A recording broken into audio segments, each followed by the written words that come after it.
My apartment was exactly what you'd expect from a cop who spent more time at the precinct than at home. The wallpaper peeled at the corners like old scabs. The carpet was a mottled gray that might have been blue in another decade, and the persistent smell of mildew suggested the plumbing was older than the landlord cared to admit. It wasn't much, but it was my refuge from the chaos of New York City, my own rundown castle.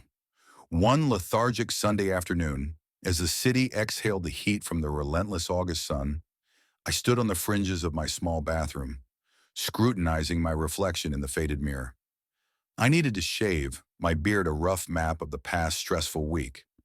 As I nudged the mirror to get a better angle, it shifted slightly, revealing a corner of yellowed paper tucked behind it. Curious, I pried the mirror further open. It creaked in protest, the sound sharp in the quiet apartment. Behind it, I found an envelope, the paper thin and brittle to the touch.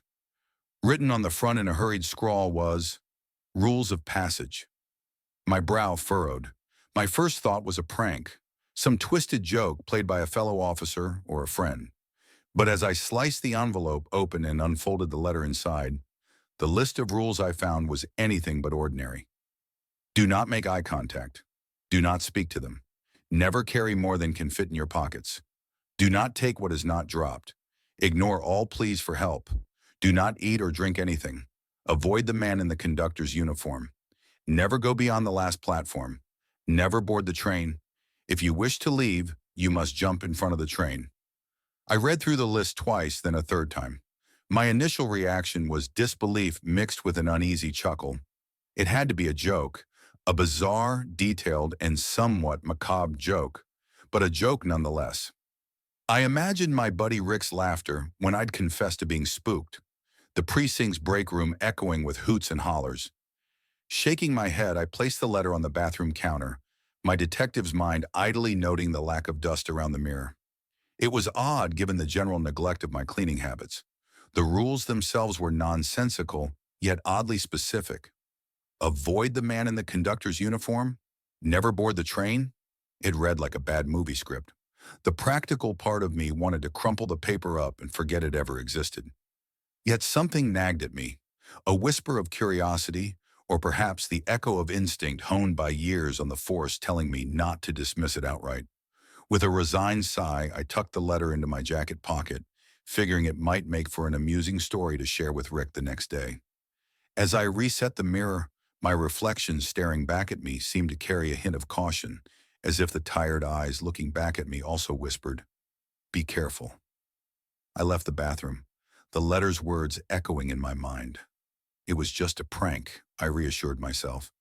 But as the city outside buzzed, in the shadows in my apartment deepened with the setting sun, the list of rules felt more like a warning than a joke. And deep down, as the evening crept over New York, I couldn't shake the feeling that my life had just taken a turn.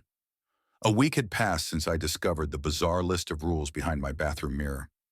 Each day, the letter's presence gnawed at me, an itch in the back of my mind that wouldn't subside. The rules haunted my thoughts, whispering through my daily routines, disturbing my sleep. Finally, unable to quell my growing obsession, I decided to investigate. It was late, the kind of late that blanketed the city in a deep, uneasy quiet. I stood before my bathroom mirror, the letter in hand, rereading each rule as if trying to decode a secret message hidden in plain sight.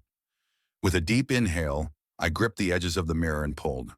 The mirror gave way with a groan, revealing not just the wall behind, but an opening, a dark, elongated tunnel that seemed to stretch into an impossible nothingness.